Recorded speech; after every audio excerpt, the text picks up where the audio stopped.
Hey, this is two Canadians in Boston. How are you doing, Alan? Hey, Alan. So you've asked us to tell amazing stories of connectedness, and oddly enough, we're attending a conference where there's a lot of that just sort of happening. So we thought it'd be a good idea just to take time and reflect on connectedness. Darren and I would have our own, actually, each other's sort of connectedness kind of stories, That would be a story. but we'll just keep it short to two quick stories, starting with Darren. Yeah, so the first one was, I just put all my stuff online and share it all the time when I'm teaching. And one of the things that I do is I had the students in my class use their cell phones, take a picture, and with Flickr kind of send it off, and then they annotate it up on Flickr using the notes feature. I shared that at a conference here, I guess it was 3 or 4 years ago, and I was just talking to one of the people I'd shared it with today, and it turns out that her very close friend had a little baby girl who was very sick. She was born and went through like days and days of surgery, and she was in the NICU for months.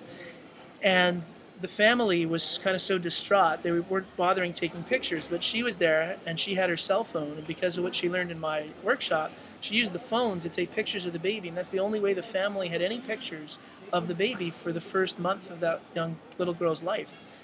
And that's how she shared them with everyone. Then the family said, "Can you show us how you did that?" And then Shelley's her name, taught these other people, the family, how to take pictures with their cell phones, and now that's how they share pictures with her all the time. I mean, I've never even met those people, and I was just floored about how, what a great thing. That's awesome. So my story is not quite as heartwarming as that, but at the same time, it's one of these ones where conferences tend to allow us now to connect with people and share things and share with each other stories that where the sharing has been amazing and connected. So anyways, people may know Jeff Utek, the Thinking Stick.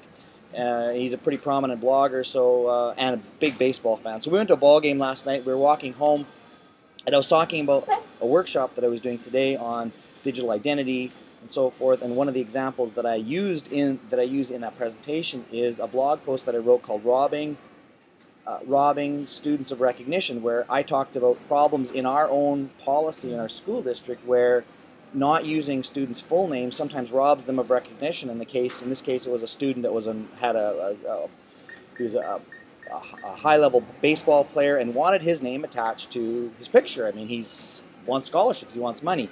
Anyways, Jeff said to me, I used that blog post just this fall to help rewrite their policy to change that exact thing, which I didn't know that story would have that kind of value or impact, and really appreciated Jeff just taking the time to say that. And I think it just reinforces to me there's probably lots of little things that we share all the time where we're not maybe fortunate to get the stories from Shelley or from Jeff that says that's awesome, but they happen all the time. So these are just great little reinforcers that, okay, that little thing about the Flickr photo thing, you didn't think it would help in that case, or the little blog post. So looking forward to other stories of amazingness. Yeah, can't wait to hear them.